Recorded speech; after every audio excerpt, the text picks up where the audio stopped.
Today's discussion is focused on the Wizard of Oz. So where does the group want to start the discussion?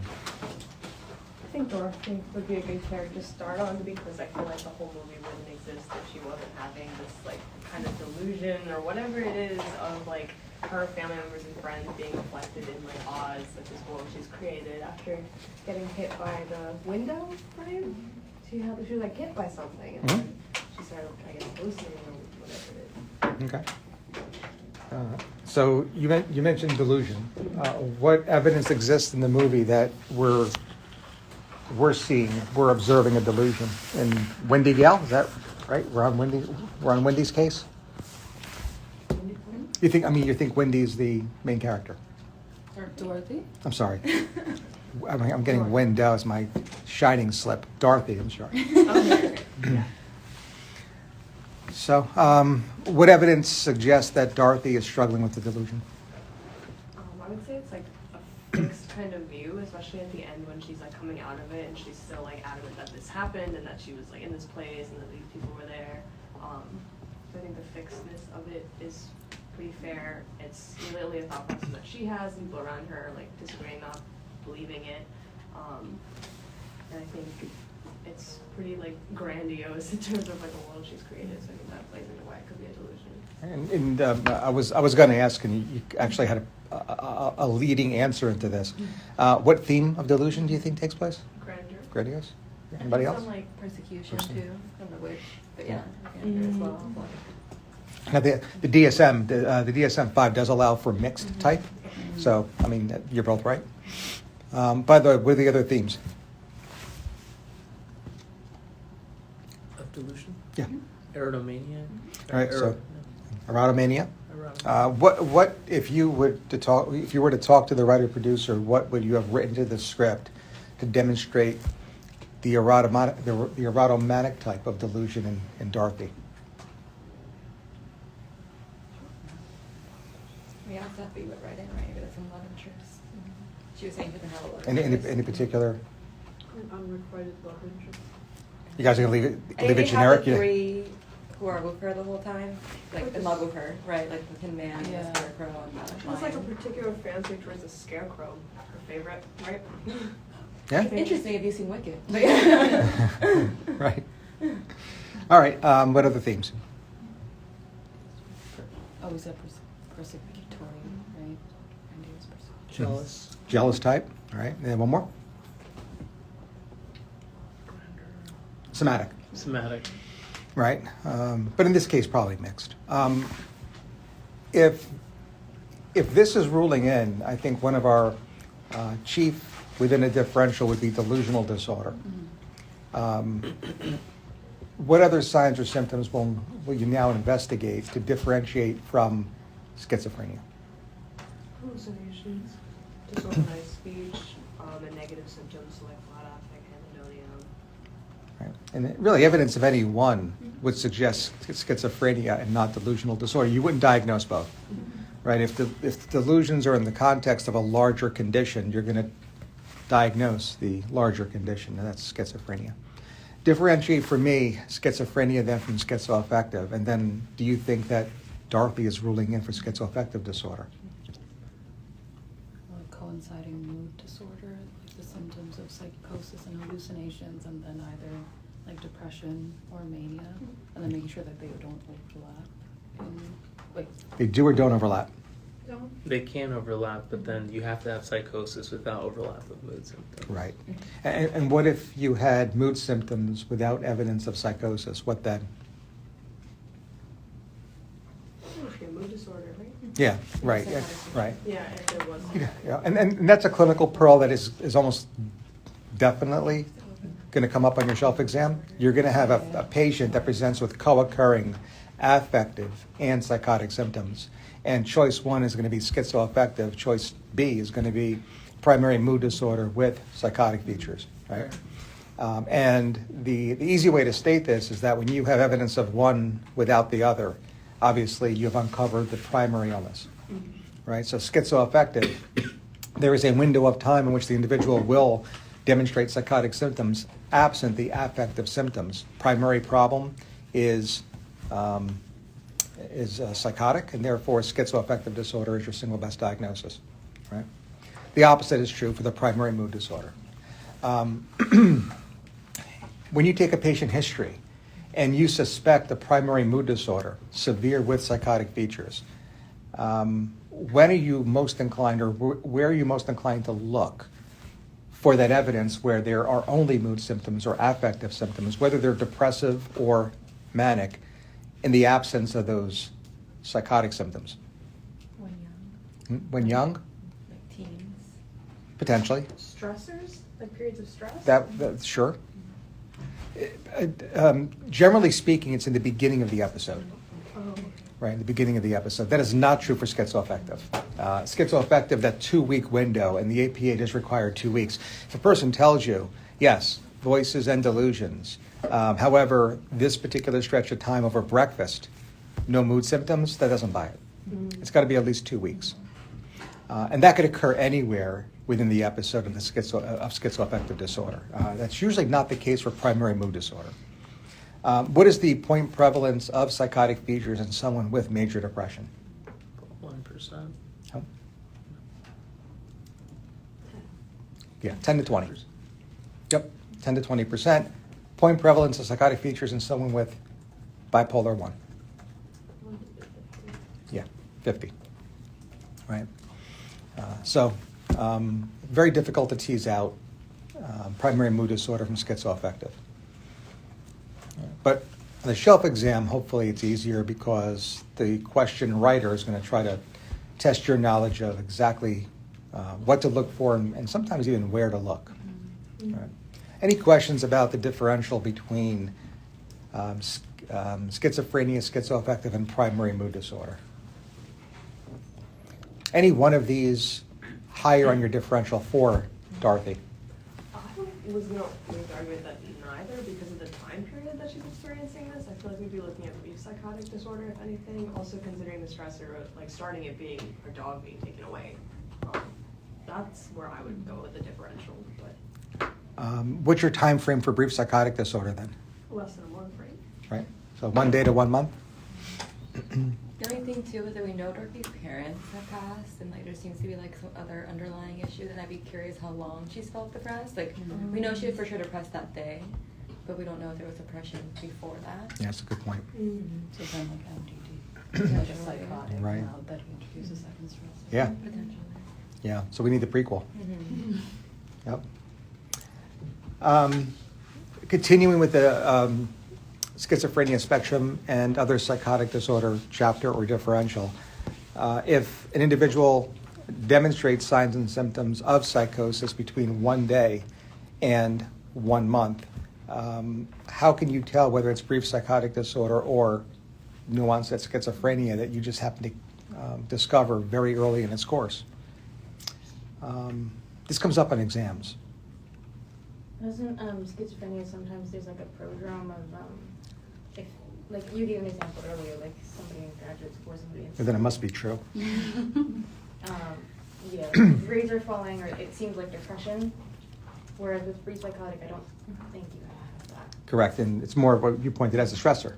It's usually the reaction to a stressor. Let's say, unfortunately, neither the stressor nor the prodrome was provided to you in the case vignette on your shelf exam. Age. Age, potentially. Negative symptoms. Oh, okay. Okay? If the brief psychotic episode, not disorder, but if the brief psychotic episode includes negative symptoms, you're most likely dealing with schizophrenia that has been caught very early in its course. That's a poor prognostic indicator, right? Negative symptoms are not part of the diagnosis of brief psychotic disorder. Okay. What are some examples of negative symptoms? What are some of the things now that you're going to rewatch The Wizard of Oz and look very closely at the character of Dorothy as to whether or not she demonstrates these or not? Flat affect. Evolution.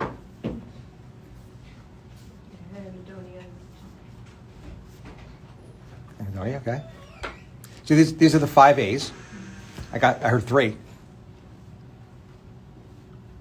Thought accomplishment? Does that count in one of the A's? Anorexia. Sorry? Anorexia.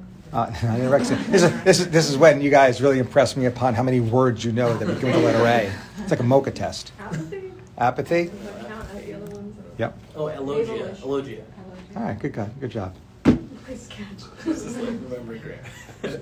Gotcha. If you go by the second letter, it spells plant. Okay. All right. So I heard apathy. I heard elogia. The third A is the A, right? The A in plant is the A. That's affective flattening. I heard anhedonia, and the last one is attention deficit.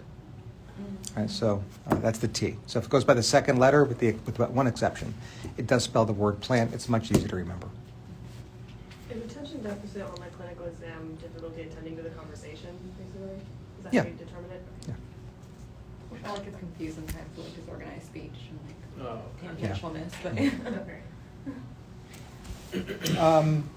Any of these demonstrated by our main character? No? All right. So maybe more in line with brief psychotic disorder than schizophrenia. Whether or not they are, what if the time course goes beyond 1 month? Then what is added to your differential diagnosis? schizophrenic. Right. Right, schizophreniform. And what's the time frame for schizophreniform? 1 to 6. Got it, right. And then 6 months or greater is schizophrenia. And that would be schizophrenia, rule out schizoaffective, depending on that affective component. All right, what questions do we have with regard to the schizophrenia spectrum and other psychotic disorders? Where are you leaning with this character?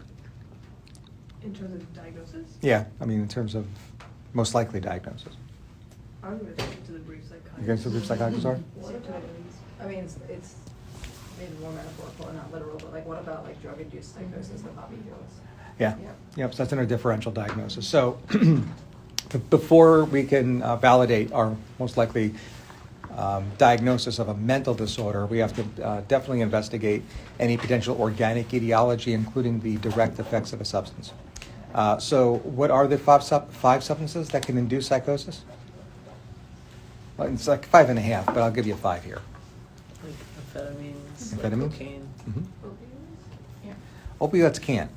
Yeah. hallucinogens. Yeah, which is why this might not be, right? Glucocorticoids. I'm talking about recreational drugs. Don't talk to me. Huh? Hallucinogens. Yeah. You said like PCP and Is canthions like hallucinogens? Mhm. Yeah. Well, that would be stimulants. Stimulants, sorry, yeah. So far with all I got down here is stimulants and hallucinogens. After all this, ketamine, maybe? huh? Ketamine. Hallucinogens, Sedatives? No. sedatives. Yeah. And if sedatives can do it, what else can do it? Alcohol. That's why that's the 5.5, right? Because those two I put together. together? Yeah. Just on the same one. I think you're missing 2. Have you heard of cannabinoid? Like. Yep. Like, yeah. I'm missing 1 now. Is the other one like an anticholinergic? or something Nope. like that? Maybe- We have stimulants, psychedelics, Yep. hallucinogens, Hallucinogens are that's psychedelics are hallucinogens. sedatives. Sedatives and alcohol, cannabis. No. Hint. Anybody see Little Shop of Horrors? Yeah. I got a couple of yeses. It's definitely manifest or demonstrated, depicted there. No? Like rat poison? Like a plant? No, the dentist. Oh. Oh, like oh, inhalants. Inhalants. Yeah. Oh. Yeah. Uh, Okay. So, where are my true horror buffs? Who has seen Paranormal Activity? I only got a 1, huh? Yeah. Too scary. Well, the main character in Paranormal Activity, at least the original, is Micah. And you could make, not an easy argument, but you could certainly build a differential that he is psychotic. I mean, he's the one holding the video camera. He's the one that believes his house is haunted. He believes that he sees things, footprints. There's an element of psychosis. Similar type of case formulation, might it be substance-induced? Now, there are no substances that are depicted in this movie, unlike The Wizard of Oz and the Poppy Fields. So it isn't that straightforward, but borrowing from his name And just the idea of having to go through this differential diagnosis, MICAH, that's an acronym for the substances that you just named that can induce psychosis. The only tweak here is that the M is methamphetamine and other stimulants. Otherwise, I, inhalants, C, cannabis, A, alcohol, and H, hallucinogens. That wasn't on purpose, right? I don't think it was on purpose, no. I don't think, Orrin Pelly never called me. That's the wild. You got? I said that's the wild. Now it's time to watch it and get to know that character, and you'll never forget those 5 substances, right? All right, back to The Wizard of Oz. What else are we looking at here? Even continuing even through Dorothy's eyes. Anything else? There's hints of separation anxiety with Toto. Or is that a 2 out of Dependent, Oh, like what, dependent personality? Like How so? It could be reactive attachment too. She's Yeah, had I don't trauma. think it's Dependent. Yeah, I mean, the head trauma is a big player here. Yeah. This is all due to head trauma until proven otherwise. There's no way you can convince me that her getting that window to her, yeah, it's just all TBI. So with that as that organic etiology, even in the absence of opium and other opiates like heroin, we have to consider this to be due to brain injury. I mean, I was thinking before the brain injury, she's very upset about Toto, and I think that could be like potential reactive attachment disorder from her like loss of her parents early on. It's more of a child diagnosis, but Yeah. Oh, she is She's a yeah, child, she's so a yeah. child. How old She's a is teen. she supposed I think she's to supposed to be like a teen. Yeah, I think she's supposed to be a teen. Yeah. She's probably a little older. And she's definitely a little older when she started, but yeah. But is like adolescence too old for reactive attachment? Yeah, Yeah, it would be a little bit. yeah. It's probably, you're It'd probably, probably be PTSD at that point. Yeah. I think she sometimes splits. Because I was thinking back and none of the characters were really morally gray.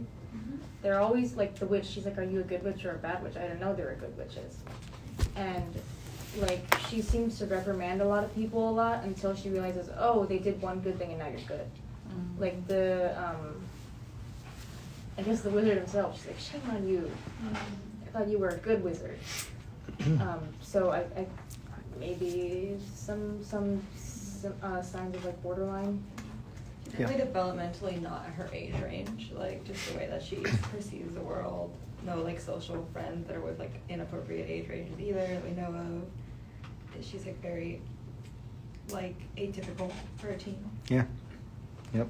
I want to talk about her splitting those witches, though. I think you're onto something big here. Anybody have any more with regard to case formulation and how she views Glinda versus Alphaba? I mean, we're going to assume they're not real witches, right? Because if she presented to us, if you're on call with me over the weekend, then we get this case, and you come back to this room, present this case, and say, no, there's 2 witches. One's a good witch, one's a bad witch. I'm not so sure the clerkship's going to go all that well for you, right? I want to hear a little bit more of a case-based or an evidence-based angle on this. So what might be the derivation of this? And is there any kind of reliability in terms of anything else you've seen, especially fictional? Why would she split like this? Well, I guess it's kind of in reaction to what either witch did to her. Like she, like the bad witch tried to take away her dog, so immediately bad witch, no coming back from that, which is kind of, I guess, the splitting. And the same thing with Glinda. It's like she did something good once, and now immediately she's a good witch. Okay. Trauma potentially. Yeah.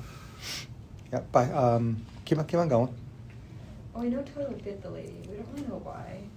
So I do have some questions about like if something else happened. Think it's before rabbit? then. Maybe it could be. Could be rabies. Could be a connection to our science episode. Could be. When growing up, there's a point in time where paradise is lost for us and our perfect parent is deemed to be imperfect. That's a discovery for all of us. If you want to use the T word to describe that being traumatic, it's normative, it's universal, but it happens to all of us. There's a time where mom and or dad was the epitome of perfection, and there was one moment in which that was gone. That was gone. Some people can tolerate that. And if splitting happens to be a defense that is used at this age, and it's random whether or not it will be, if it is, you can actually create an imaginary friend. That defense mechanism called fantasy. An imaginary friend, then through splitting, embodies and imbues all the negative characteristics of mom or dad. Usually it's mom. And therefore keeping mom perfect. That's Alphaba. Right? That's Alphaba. And this connects directly to what we were talking about previously, about that prequel. What happened to her parents? And is the answer to that, and we don't know, but is the answer to that at all tied to the reason why she split and had to come to grips with why mom is so imperfect? And that's the question here. Have you seen this before? Where have you seen this before? Because you've definitely seen this before. Every evil stepmother that Disney has ever created. All those princesses didn't lose their mother. Matter of fact, in the source material, in all the folklore that Disney took and repackaged, it's the biological mother that has the issue with Snow White and those other princesses. Disney changed it to the evil stepmother. And he wasn't wrong in as much as he just took it to the next level, probably unbeknownst to him. But biological mom is still alive and well in those tales, but imperfect. And the princess splits, and in her mind, fantasy, defense mechanism, creates the evil stepmother motif, including Alphaba. Even like the ugly is evil and the beautiful is good mentality is very like evident splitting to use that a lot in Disney. Whereas like the evil ugly stepmother, the ugly stepsisters, so it's always like evil associated with like ugly, or in this case green, right? Mhm. There's also a common motif in Disney movies, like green is often the color of like the evil guys. Mhm. And the good guy is beautiful. Up until she says to Gwen that you're so beautiful, you're so good. Yeah. Very interesting. Always connected. Where of course they're neutral. There's nothing. One does not confer the likelihood of the other. Any questions about this character moving forward? Just connection to the Broadway musical Wicked, the song that had been changed for good. I just thought that was Yeah. nice. Yeah. Now, if you want to go and write this up as a case study, that is The Wizard of Oz, then go see Wicked and write that up. The big question is, why the switch? You split initially one way, and then your case is told, the patient's self-report is the direct opposite. That gets a little wacky. And I don't have a great answer to that, but boy, would that be an interesting case discussion. I don't remember the exact plot of Wicked, but I think there was some kind of other common enemy, so maybe that's why they split. Actually, it's like the same kind of ending. The wizard was really the bad guy all Mhm. along. Yeah. And that's kind of what Dorothy figures out too, that the wizard's really not all he's cracked up to be. Mm. But in Wicked, Dorothy's more like a victim of the games of the wizard versus like the main character. She's like a very small side character. Yeah.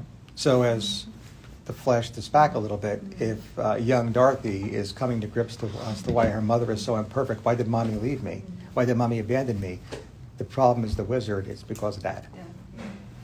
Yeah. Yeah. Wow. We could write that up. Anybody really a big Wizard of Oz fan? This is a quick letter to the editor for a medical journal. There's more to this. Let's talk a little bit about the Scarecrow, the Tin Man, and the Lion. Because they're clearly figments of Dorothy's imagination, brought upon by head injury. What's going on here?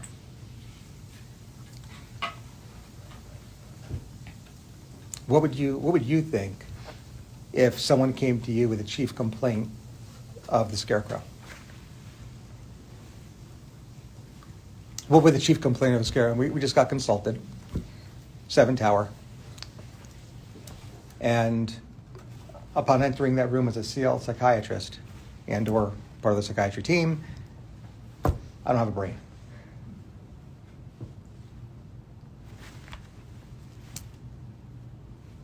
Why do you say that? What happened that made you think that? I don't have one, Doc. Maybe I had one that died off. It just kind of melted. Got the expensive sounding like a broken record, I would go down the delusion path again with it. So, yeah, it could be like. What type of delusion is that called? Semantic. No? That's I mean, that's going to be choice A. There, when you're looking for the single best answer, even though you're not wrong, there's one that's actually better because it's specific to the idea that the individual is either dead or a part of their body is dead or missing. Oh, there's the one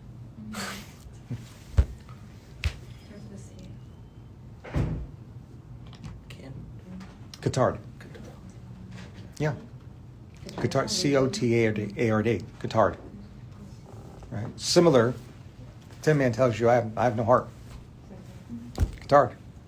All right. So if these are all manifestations of Wendy's, here I go again. Dorothy's subconscious. She's struggling with the Cotard delusion. I would think he'd be more like symbolic of like missing, her missing courage, her feeling dumb, her feeling like doesn't have attachment and not loved, right? And so she manifests that in like her friends. We know like the point is that they had it all along. They weren't actually missing these things, and they were quick to understand that at the end. But it makes me feel like it's not delusion versus like it would just really poor self-esteem. So you could easily envision walking into a room, patient room, and getting that report and thinking, well, where are we here? Is this something that they're talking about that's metaphorical?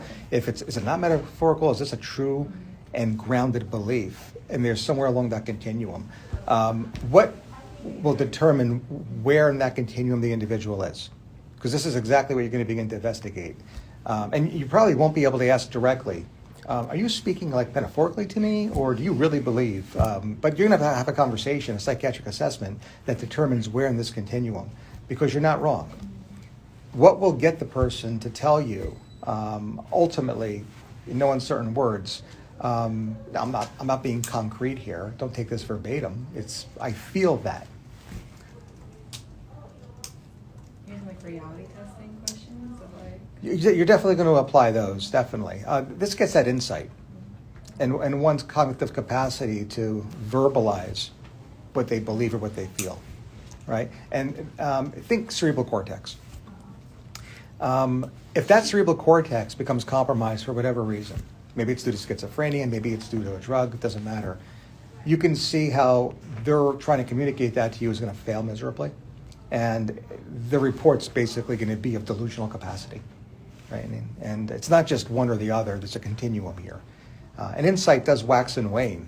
So when you come back and say, wow, this was clearly a delusion, and then we walk back together in the afternoon to staff, their insight can be regained, and I can look at you and think, who'd you talk to here? It waxes and wanes. So the fact that she got hit with that window is consistent with some kind of cortical damage. So I'm wondering where in that continuum she is. But the ending does support the idea that she's regained insight. And you know what? From that traumatic brain injury, she is recovered at the end. So there might be that response. Any final thoughts on Wendy? I give up. In terms of, I think going off of Danielle's point, if it's like not Dorothy saying like I don't have a brain, but her saying that my friend doesn't have a brain, my friend doesn't have courage, and it's like displacement or like projection in terms of like a Yeah. in terms of like a neutral object and her own immatures like defense mechanisms, and then that's maybe like a personality disorder or Do you have a symptom of schizophrenia? Sometimes schizophrenic patients will say that everyone else around them is having the symptoms that they're having. They could, yeah, they could definitely project, yeah. Mm-hmm. You see projection in a lot of things. So, like you can see it in like trauma as well, or like personality disorder. Sometimes you'll see that as well. I think it's just like a defense, of like 'cause Yeah. like an ego defense, right? Very common ego defense. Yeah, again, it could go from on one pole completely normal and adaptive to the actual etiology of a persecutory delusion and someone with established schizophrenia, and then everything in between. I think it's interesting that she like ends it with the witch melting, right? It's almost like that ego, like a part of her that wants to maybe kill off the people who've hurt her, who like done her harm, but she can't do that in real life. She can do that in her fantasy. Kind of like. Yeah. Almost Yeah. no ideation. Very interesting you brought that up.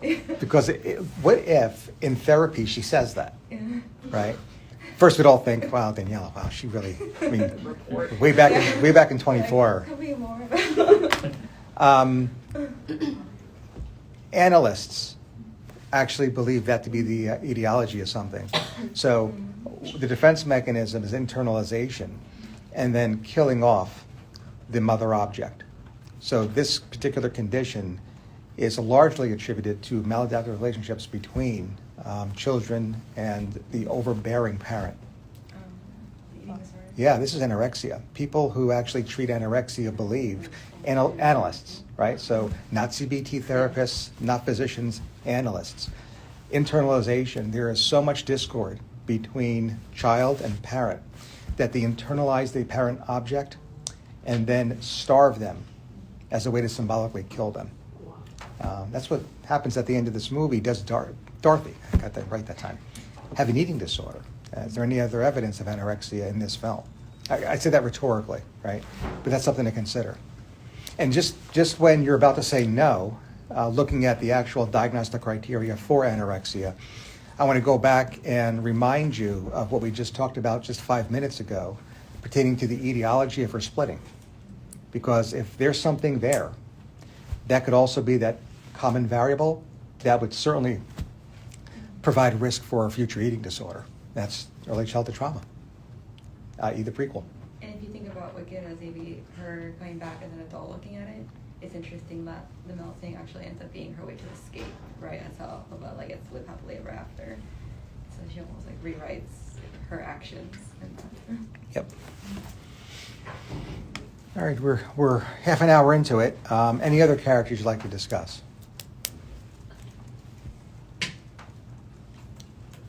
By the way, just by way of just reviewing the entirety of the chapter, there are a couple other conditions I just want to briefly bring up that are published in the schizophrenia spectrum, another psychotic disorders chapter of the DSM. I think two come to mind. One was formerly known as shared psychotic disorder. Right. So, what is that? Okay. What is that? Like a shared delusion between two people.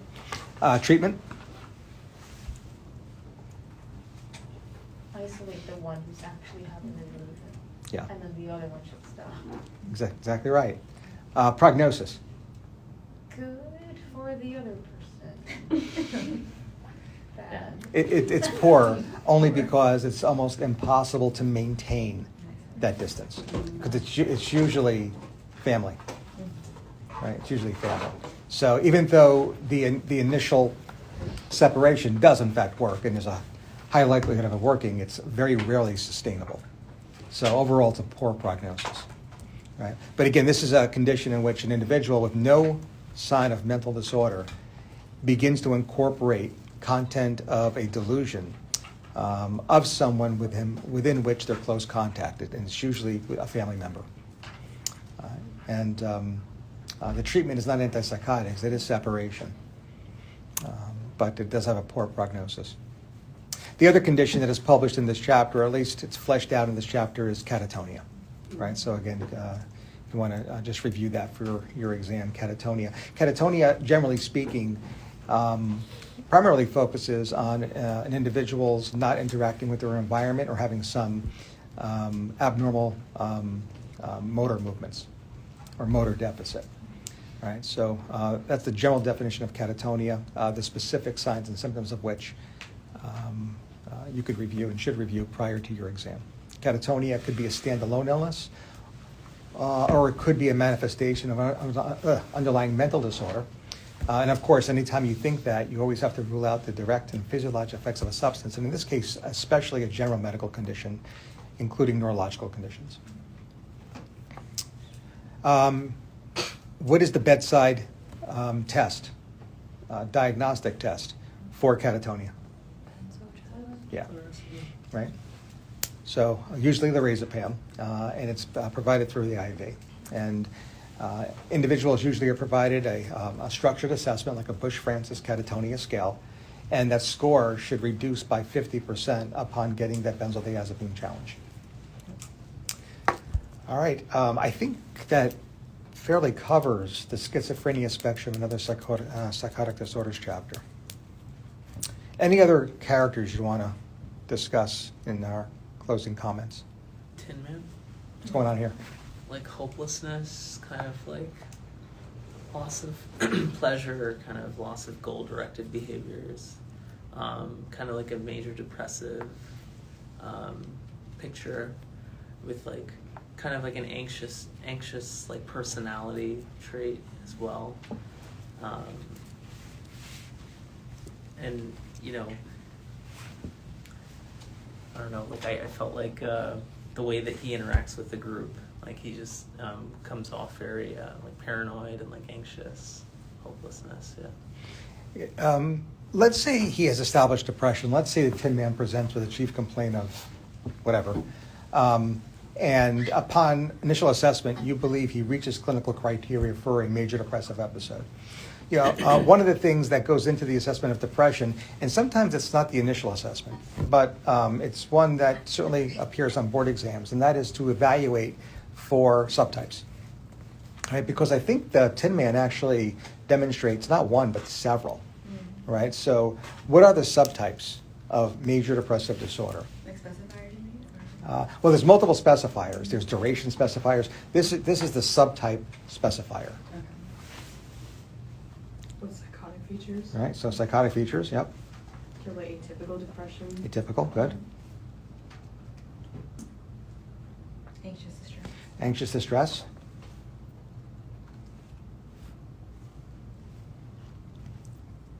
How many more are there? 4. Okay. Like, Is there like a So seasonal. Seasonal.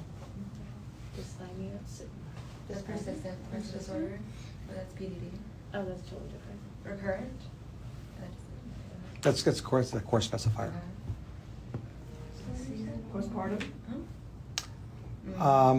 That's more of a core specifier. You're not putting premature for recurrent. Okay. No. Catatonic. Melancholic. Mixed, meaning that there are manic features that don't rise to the level of a manic episode in terms of definition. Manic features, but not a manic episode. How do you distinguish that from hypomania? Because of the number. Hypomania, you actually do need 4 or 5, right? Depending on if your mood is irritable versus elevated/expanded. Yep. If you have 1 or 2, in the context of depression, we're going to call that mixed. If you have 4, in the context of depression, we're going to call that bipolar. Bipolar 1. Depending on duration. Right? And severity. Severity. Yeah, severity. What you just named for me is an acronym CAMPS, C-A-M-P-S. Right?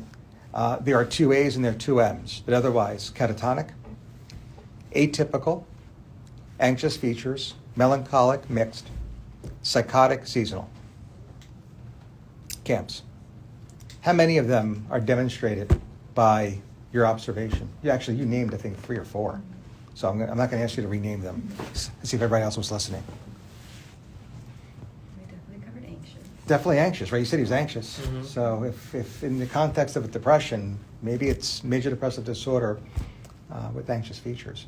Does the Anxious hopelessness, distress. does the hopelessness make it melancholic? Hopelessness doesn't. I would need to see a preponderance of symptoms in the morning and significant anhedonia. I'm not sure that's there. It's pretty atypical because he's still like out doing stuff and like it's not all the time. It's like here and there. Hypersomnia, increased appetite. Now here's one, lead-in paralysis. Right? Now, here's the trick though. If we're going to say yes, metaphorically, we can't say also catatonic because he looks catatonic to me. So I think it's one or the other, but it's definitely at least one of them, right? There's some mood reactivity for atypical depression. Yeah, that's what I was Yeah. thinking with that. Yeah. Does he have movie activity? He's like happy at the end when he gets what he wants. Yeah. He's even kind of happy when they like unfreeze him. He's like, oh, thank you. Okay. So He's having a good we'll go with atypical over catatonic. Psychotic, I mean, he's got the delusional belief that he's missing his heart, so we're okay with that. trying to think, what season does this take place? I mean, it's usually shown around Thanksgiving, so. Oh, that way you think it's So, I mean- So when like tornadoes hit in the summer, Oh, yeah, when's the Twister. tornado? Yeah, Tornadoes hit yeah. in the summer usually. Yeah, so I'm not sure we can buy that. And they have like the Omaha kind of like state fair according to the bubble or the Oh. balloon things. I would think Right. like summer probably. Yeah, so we're not going to go with seasonal then. So there's definitely 3 here. Interesting. There's actually 3 subtypes you can learn through the Wizard of Oz, specifically the Tin Man. Which actually, we talked about the wizard real quick. We found Yeah. out that he's a human who apparently like served in some kind of war. He talked about how he had like previous experience fighting and like that's why he knows what real courage is. And he apparently like escaped the real world to be here and like manipulate everyone and do what he wants before flying off back to reality. Like, what is that? Was it like PTSD with you or like? What do you think? I actually have a working diagnosis Oh, you here. do? Yeah, I do. I think it's pretty strong, if I may say so myself. And I didn't think about it until you mentioned it. Okay. Right. So this is completely ad-libbed here. Any thoughts here? So what are you thinking when he sits down and is telling us the things that he's telling us? I want to know what's going through your mind. Dementia. Huh? Why dementia? History of trauma, the war. It's like, and so with military service, a high incidence of TBI and PTSD, which is slightly more significant for development of dementia. His age, and just like he's a male, which is also a higher risk for dementia. But also like his weird beliefs and like hallucinations. Let's go with that. I'm looking at the content. What about the content of what he's telling us? What's going through your mind?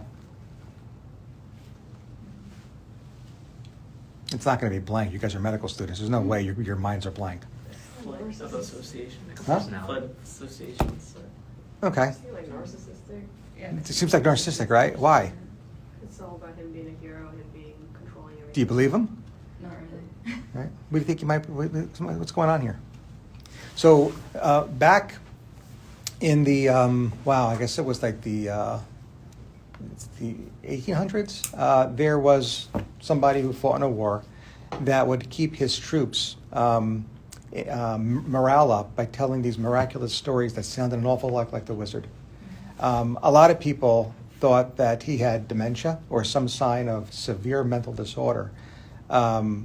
This was a German national that fought with the Russians against the Turks. Other people think that he was completely normal and made it all up just to have his troops' morale up in terms of the way to get them prepared for battle. His name was Baron Friedrich von Munchausen.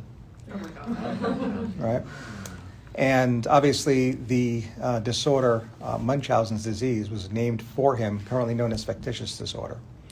So if you read The Adventures of Baron von Munchausen, and by the way, it's one movie that I wouldn't necessarily overly endorse.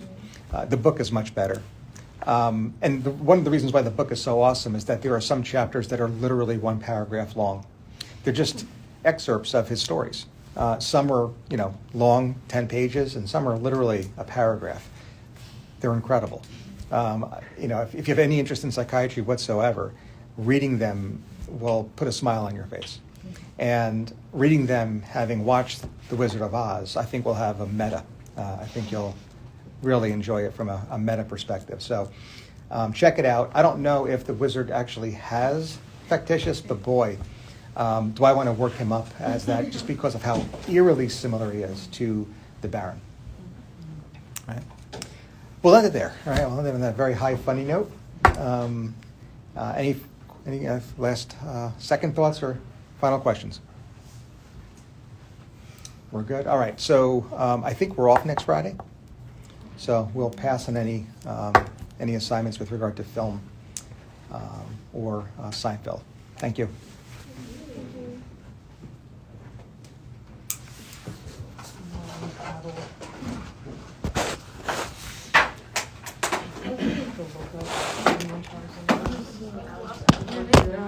Apparently, Yeah. apparently.